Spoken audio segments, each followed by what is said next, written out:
Welcome to another in the series of videos we are doing with Alexander Matheson, Freeman of the Western Isles, known to us all as Sandy, and to whom I will continue referring as Sandy. A journey through his own life. That's what we're trying to do. The many organisations he has been involved with and the many honours he has had over the years too. Sandy, we were talking last week about Town Council, Stornoway Trust, Pier and Harbour Commission, and how these organisations worked together in the town. Then in the early 70s, there was the movement to create the Western Isles Council. What do you remember about the coming of Comhairle and Siar?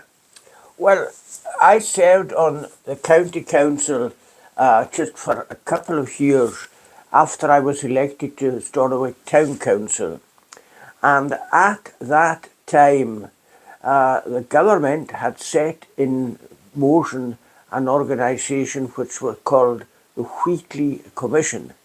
It was a commission under Lord Wheatley, who was a Labour judge, and he was tasked with looking into how best the services throughout Scotland could be brought up to date and given a new remit. And of course he set up the commission to look at Stornoway Town Council, Ross and Cromarty County Council, and see where they, along with Lewis District Council, could best be charged with a new remit. It was quite controversial because he wanted, his recommendation was that the Stornoway, Ross and Cromarty and the Lewis District Council should be merged into a pan-Highland Council. We and many others took the view that that was far too big, and whilst we welcomed the merging of the District Council and the Town Council and some of the services of Ross and Cromarty County Council, we took the opportunity to set up our own working party. And I well remember us having a meeting in the Stornoway Town Council chambers where representatives of all the district councils throughout the Western Isles came and met under the chairmanship of, as it happened myself, of Stornoway Town Council.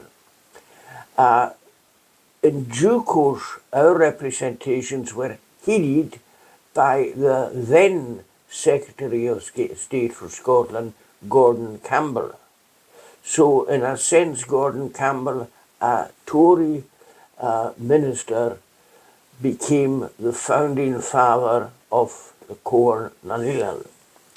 And it was a very interesting time because I think many people were sharing the view that the days of town councils and district councils were over and that we were all better under our own aegis. Now, that was nothing new because in the 30s there had been a similar movement to create the Western Isles as its own council. Funnily enough, the founding father of that movement was my own granduncle, Roddy Smith. So I, not surprisingly, had to follow in his footsteps and was very much in favour of the new form of council. How exciting was it? I'm not awfully sure how exciting it was for the general public, but certainly for us it created an opportunity to create longitudinal lines of communication throughout the Western Isles. Instead of looking to the mainland, we looked up and down the length of the Western Isles. And there was a great deal of interest from the district councils in the Western Isles, not to be surprised at, because they could see that when they went to Inverness County, their priorities were very far down the Inverness Shire's priorities. It's a question of trying to realise that we were capable of being our own, if you want, our own masters, and knew best what was for us.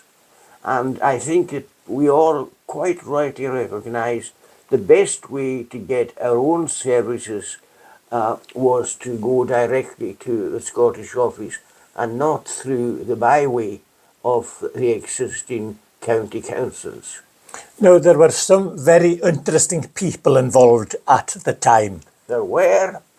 Perhaps one of the most colourful characters of the working group was Father Callum MacLaren from Benbecula, and he, well, actually I think he was in South Uist at the time, but certainly he was one of the leading fathers in this new body, which we called WEJAC, Western Isles Joint Advisory Committee.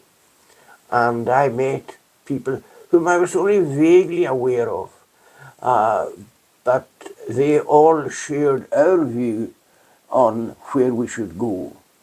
I'm trying to remember who the other characters were. Reverend Donald Macaulay. Oh, of course, Donald Macaulay. He was chairman of the Louise District Council, as well as being a county councillor.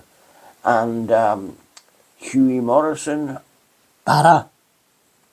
Mrs. McCaskill. Don't think she was she actually on it.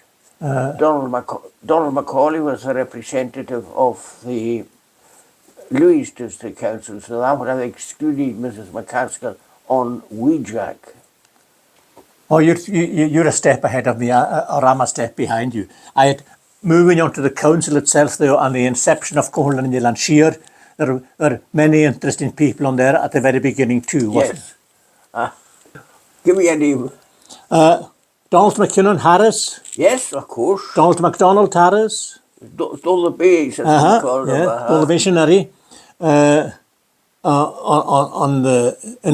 In my own part of the wood, Peter MacLeod. Peter MacLeod, yes. Donny Lowdy from Lancashire. Donny Lowd, yes. Yes. Donald Mackay from Point.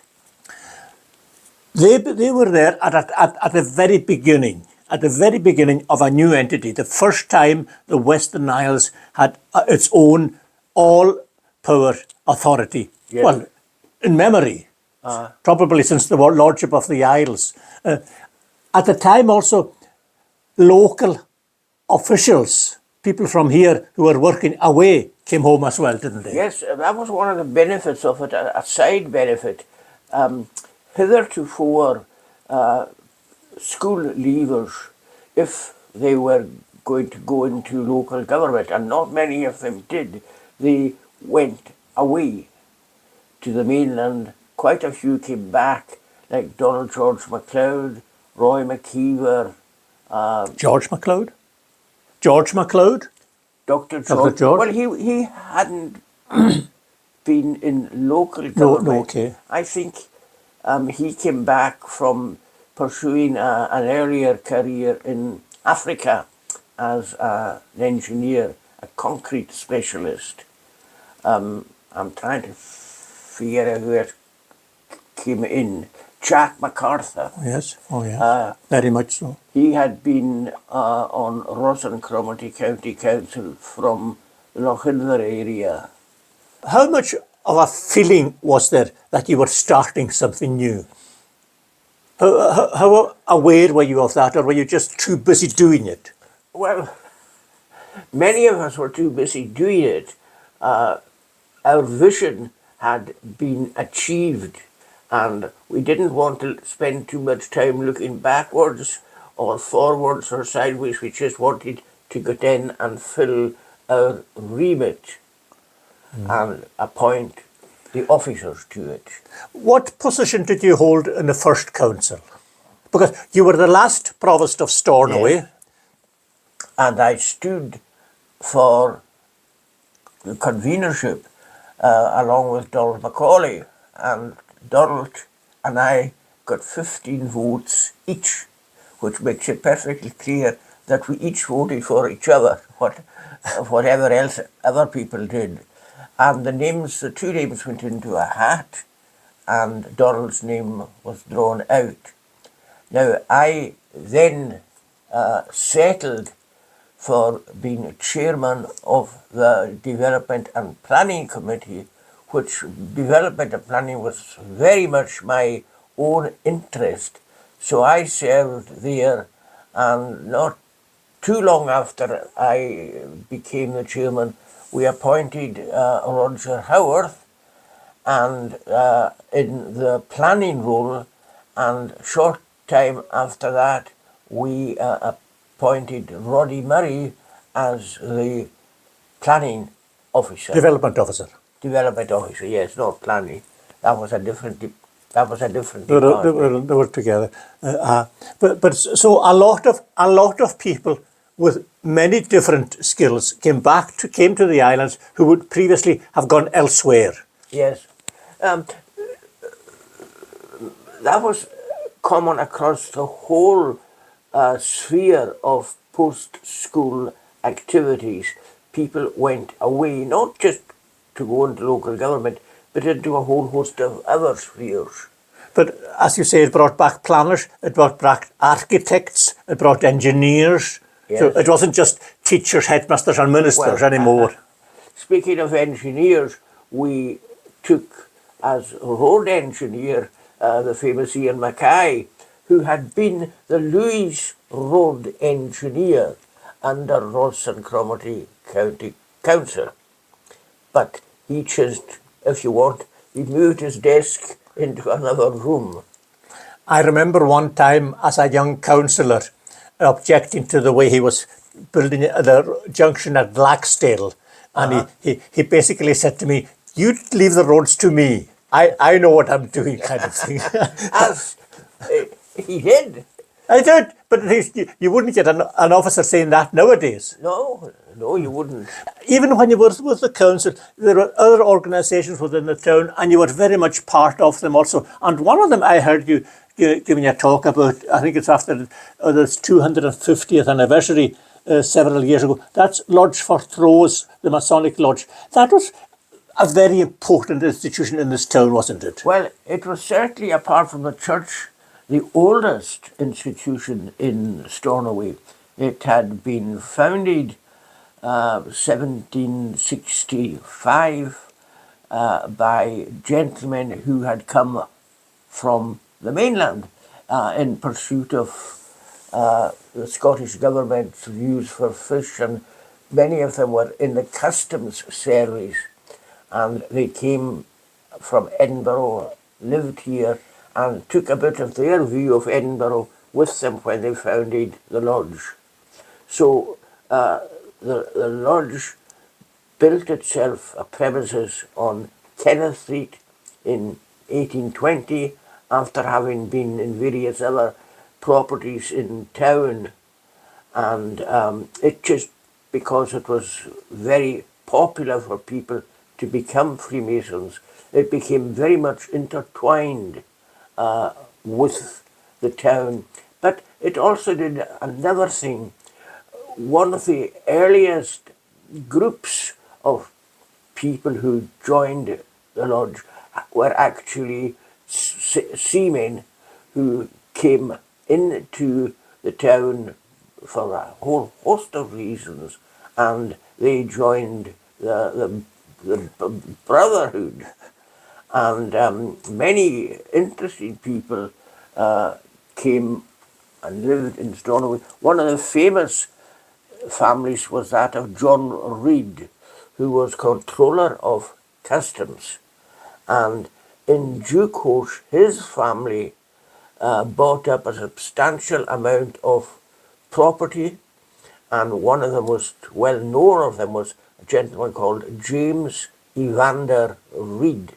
And if you have, in town, if you have a few charter to your house, that name is almost certain to appear as having been an original owner of the land on which your house has been built.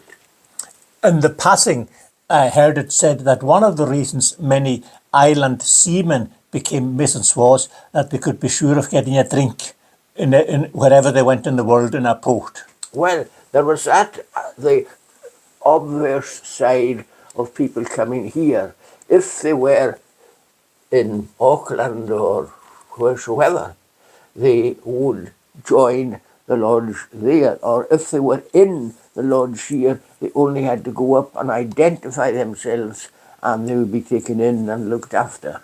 But the lodge was, more than nowadays, but was viewed with suspicion by many people. Oh, indeed. It's a natural part of life that you are suspicious of a new organisation or a new body. I dare say that there would have been a religious element who felt Freemasonry was in some way alien to their view of life. And there was a degree of hostility. But in due course, people realised that that was far from the case, that they were in some way a bad organisation, because they raised funds and they did a lot of good for people, not just for their own members, but for people in the town. From the outside, it appeared that all Stornoway businessmen joined the lodge, that they were able to conduct business in there, and that if you wanted to get on in the business world, you should become a member of the lodge. Was that right, do you think? Well, I never really, that might have been a fact 200 years ago, but I wasn't there at the time, so I'm not... Well, in your day? No. I joined the lodge and there's certainly nothing to do wanting to get on in business or anything of the sort. It's because I saw my granduncle Roddy Smith go into the place, and I realised it was an organisation with its own identity and its own wish to do good in the town. It doesn't seem to attract as many people nowadays, does it? I couldn't really say. I don't think so. It's like all organisations in the last 50 years. The membership has fallen back. It's the same with the clubs like the Eilean Club, Rotary Club. And the churches, of course. I dare say, yes. But see, when I was young, I remember one or two funerals in the town. Yes. And you would see people coming with different clothes on and this kind of thing. And you say, what on earth? There's a Masonic funeral. Well, what was that?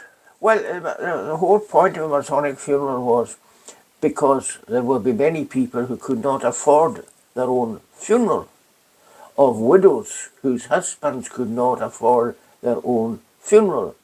So if they were in the lodge would undertake the funeral and meet all the expenses and carry the coffin and so forth.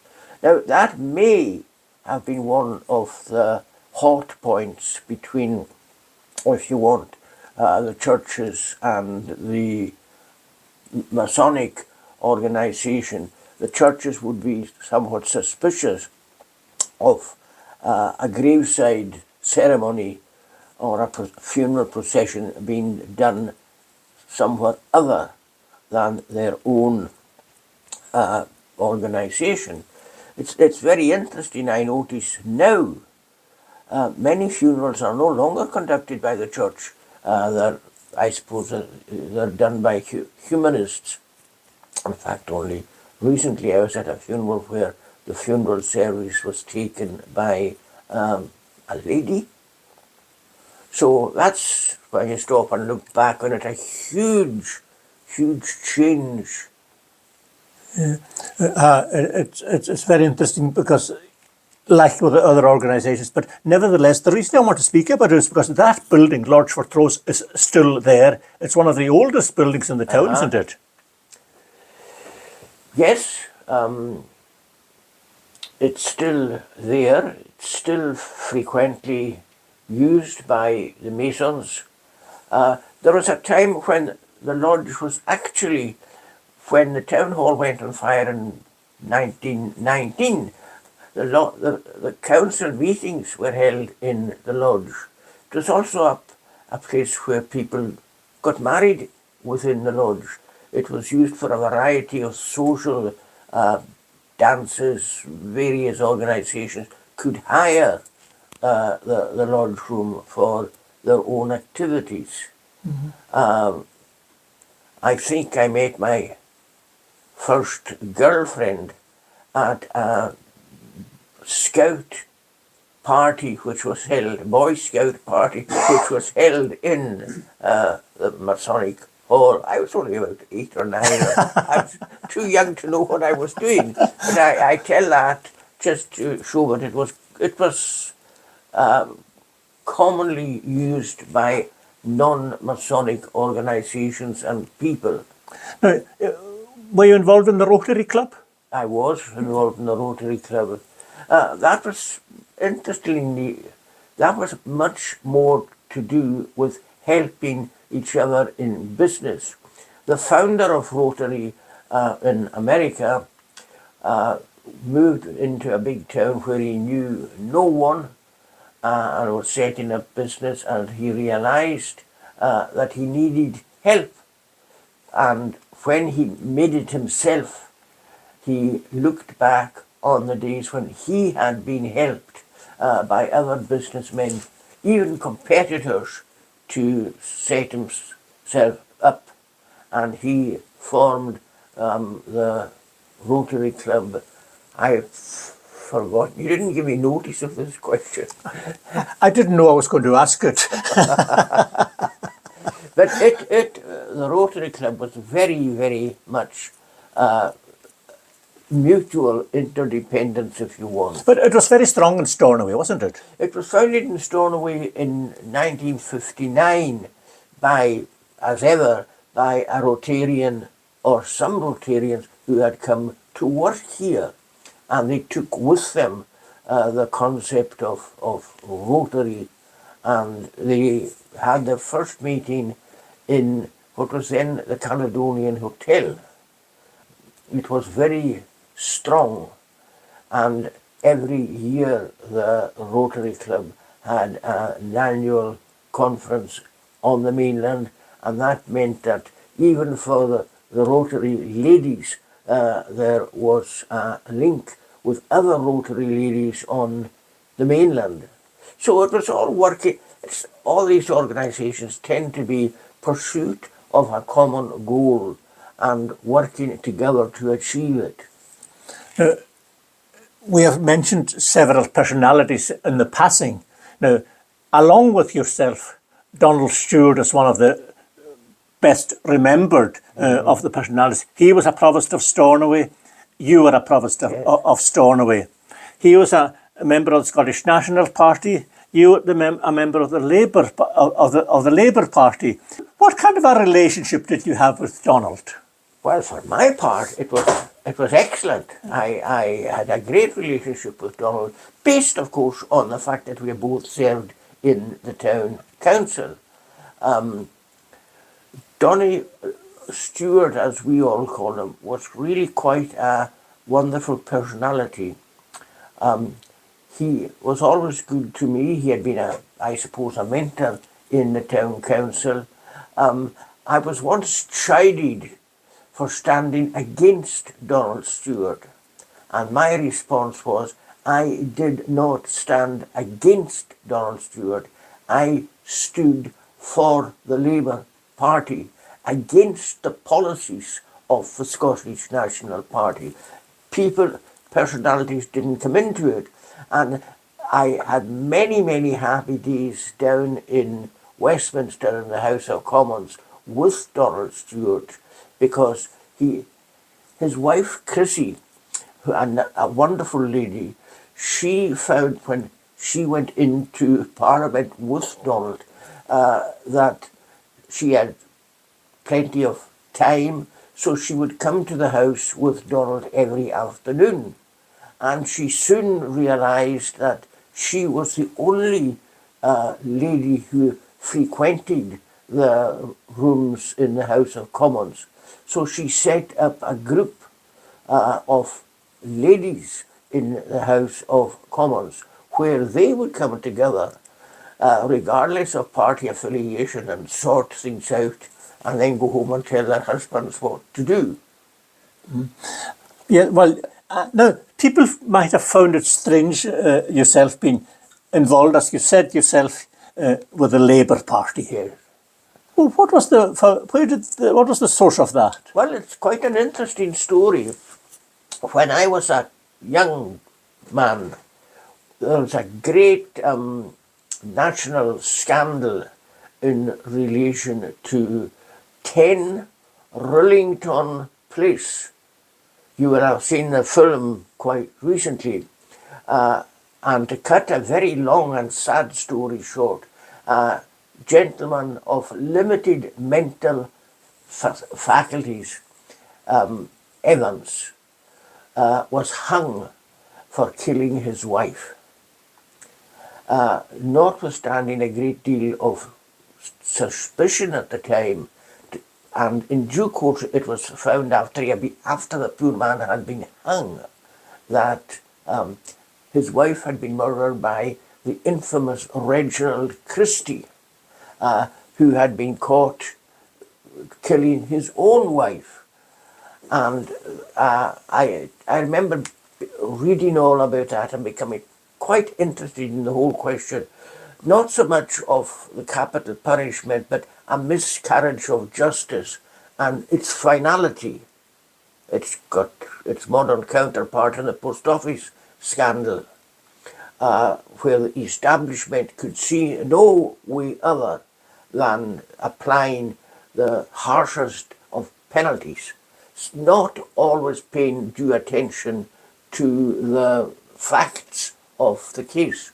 Anyway, from there I took a great academic interest in miscarriages of justice, there are many others, and that led into my taking a view on the whole question of capital punishment. It's been so final. Once you've strung them up, you can't bring them back. Not much point in forgiving them.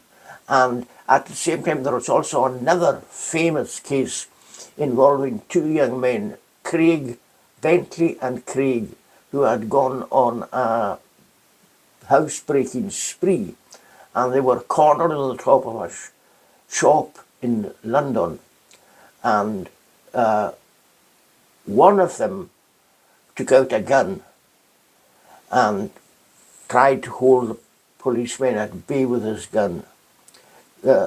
He fired the gun and killed a policeman. The very, very, very worst thing that could be done. And that case turned on the fact that when the policeman said, "Give us the gun," the other chap had said, "Let him have it." And of course, there are two translations of that: is "hand it over, you fool," or "let him have it and shoot you." And the judge never allowed consideration of a second meaning. The judge was the Lord Chief Justice, Lord Goddard. He would not hear any other explanation than let him have it between the eyes rather than hand it over to him. And that interested me. And there are various other capital cases where people were hung, some of them certainly quite properly and legally within the terms of the law. But when I was a student in Aberdeen, this whole question of the criminal law and capital punishment had been examined, re-examined, and 1958 or so, just before I went to Aberdeen, there had been an amendment where you could only be hung, capital punishment, in relation to a number of offences.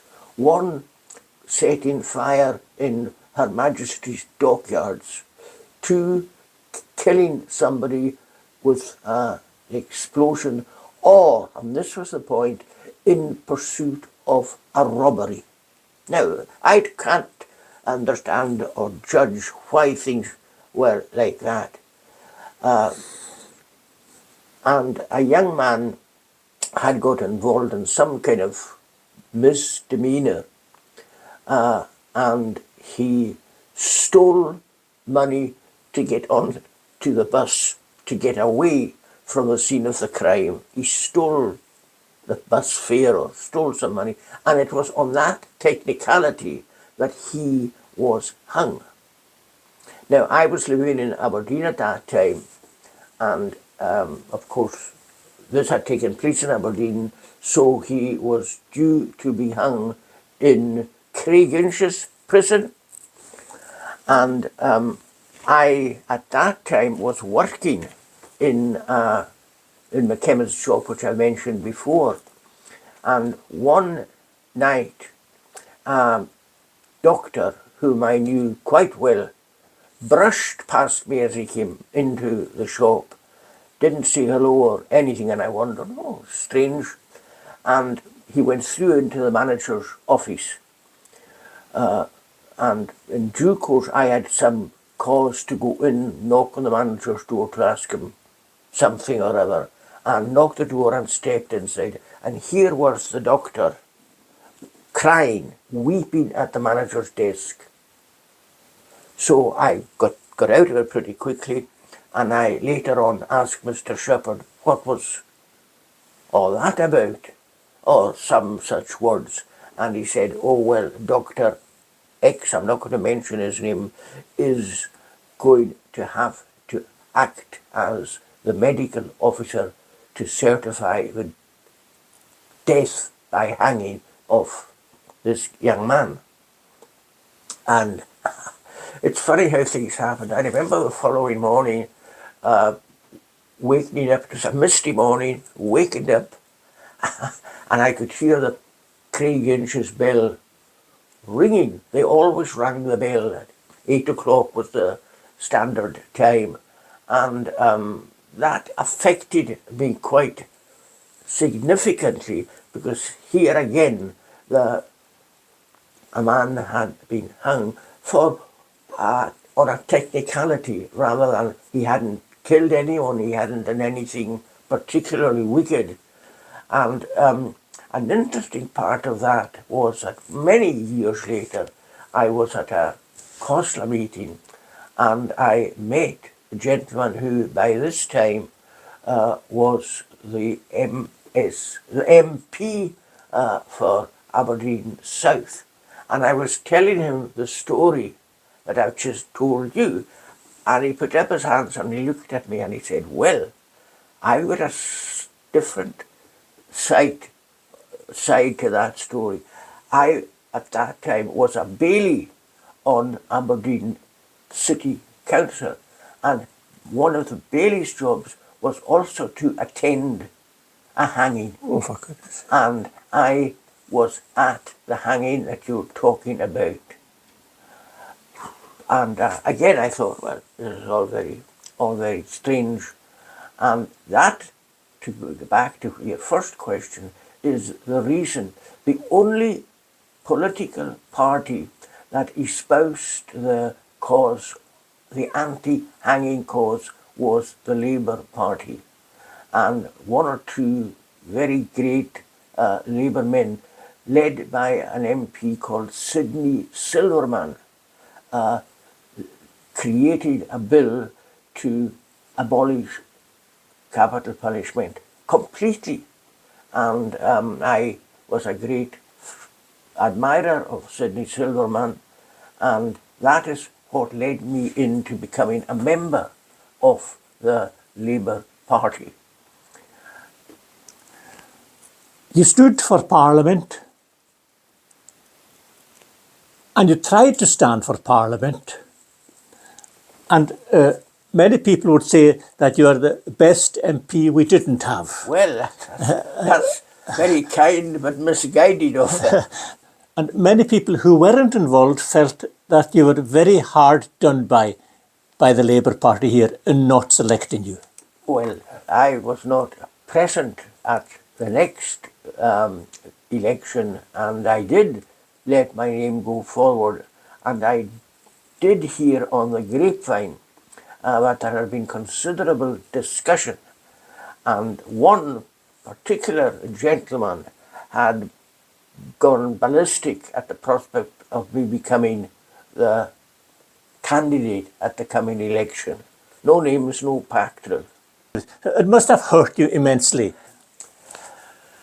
I was hurt because I thought I had done a decent job and I was capable of doing the job. As I said, not against Donald, but for the Labour Party. However, I was not chosen, and it didn't take me long to look back on the fact that during the previous election campaign, I had at one stage realised just how upsetting it would be in terms of my family life to have gone off down to London and lived down there away from my wife and family. So that helped to mitigate my own feelings of whatever not being selected. Then the next election came along and they chose Brian Wilson. But Brian Wilson did the decent thing, and he came to me and he said, "Look, Sandy, I'm looking for a parliamentary seat. Do you mind if I stand for the Labour Party?" And I said, "Not at all, Brian. I have now lost any interest in going into Parliament, and you will make an excellent parliamentarian." In point of fact, he wasn't elected for this constituency, but in due course, happily for everyone, he was elected for South Ayrshire. North Ayrshire? Was it North Ayrshire? I think it was North Ayrshire. It was in Ayrshire. It was Ayrshire anyway, yes. But I had happy connections with that event in that Charles Kennedy, who had come up here to prosecute the case for the candidate we're not naming. How did you know Charles Kennedy? Oh, that's another story. I was a member of this wonderful organisation called the Conference of Peripheral Maritime Regions, and I was, having already met some people from the Isle of Man, I was in the Isle of Man for a conference, and one of the delegates at the conference, or perhaps not a delegate, maybe a participant by invitation, was the recently elected for Lochaber, member for Lochaber. The Western Isles Council now being an authority of its own, that gave it leverage into many organisations like that, and that one used to meet all over the world in a sense. And you saw how other situations were, and others came here. We were in the Islands Council largely under the guidance of Roy Maciver, took us into the CPMR. Now, the CPMR was a pan-European organisation which had been created in 1973-74 after the infamous Torrey Canyon incident, where thousands, millions of tons of oil had escaped from a tanker that had run aground on the coast of France. And the people in France found that their own government were not doing what they expected in terms of clearing up and so forth. So they formed this body, the Conference of Peripheral Maritime Regions. And we joined that. Now, this was in the days before Europe. In fact, Britain had already been vetoed for Europe by General de Gaulle. No. Oh, that's the very man. And it was, as I say, at that conference, one of many conferences. But I did a lot of travelling, not always to do with the CPMR, sometimes to do with offshoots of CPMR, one of which was the islands division of CPMR. That was because we in the islands felt the same as the founders of CPMR, that our matters weren't being looked after. So we set up the Islands Commission, and I met there another gentleman who I had met in the main body, a lovely Parisian gentleman called Jean Didier Hache. And he was a wonderful guy, and he latterly had a home in Uist. yes, he married a girl from from actually North Uist, and he had his own home down in Island Flodder, just off Uist. Near Major Campbell. He and Major Campbell, who had many skirmishes, and fun and fortnot. You mentioned somebody there that we hadn't mentioned before, but he was very important in the whole process of transition and the setting up of the council. That was Roy Maciver. Yes, Roy, oh dear Roy. Happily still with us, but unfortunately very immobile on account of his knees. Roy and I had been in school together.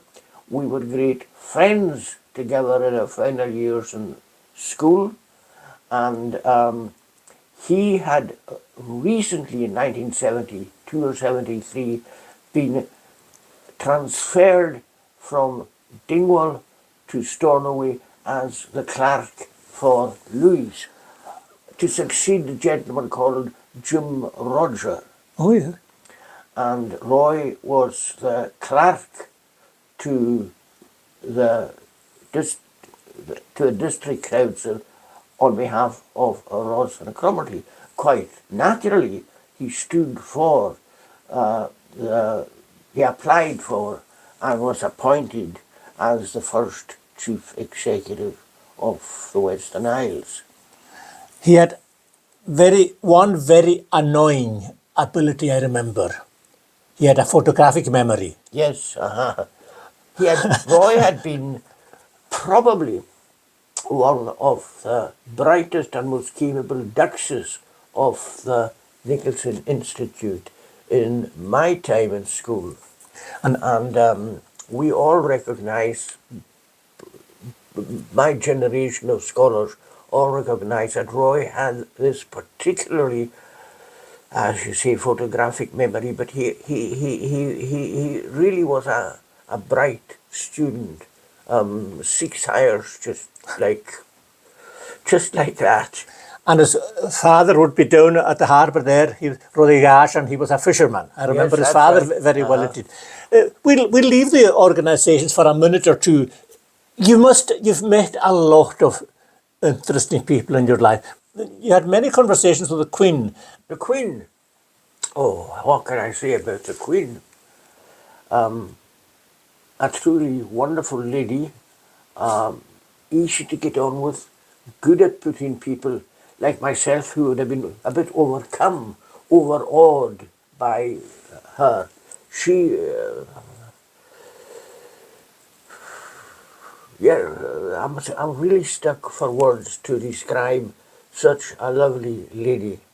And she too, and like Roy, had a photographic memory. She could recall the last time she met you, and it wasn't just her briefing notes. It was because she was genuinely interested in people.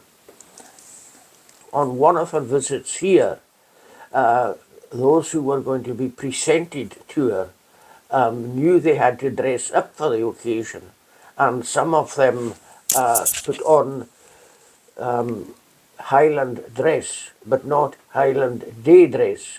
In other words, they put on a white shirt and a bow tie, where, to be absolutely correct, because it was a morning day event where they met her, they should have worn a kilt jacket with an ordinary tie.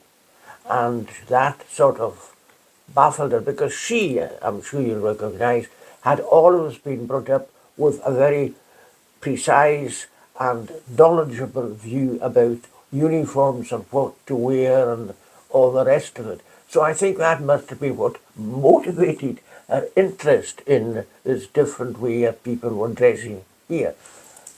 All I could do was reassure her that it was done for the very best intentions. Well, I quote you very often when people discuss Highland dress, and that the Queen had put you right, and that ever since I heard that, I know now the difference between day dress and Highland dress. Well, I can't remember, but that particular day, I was in Highland day dress, not to be any different from other people, but because I just knew it was the correct thing to do. Because when I became Lord Lieutenant, I had to go and get my existing Highland dress.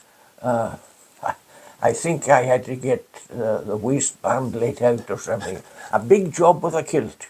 And my tailor in Edinburgh, who was also the tailor who specialised in Lord Lieutenant's uniforms and so forth, he said to me, "Now, I'm sure you've got a Highland dress."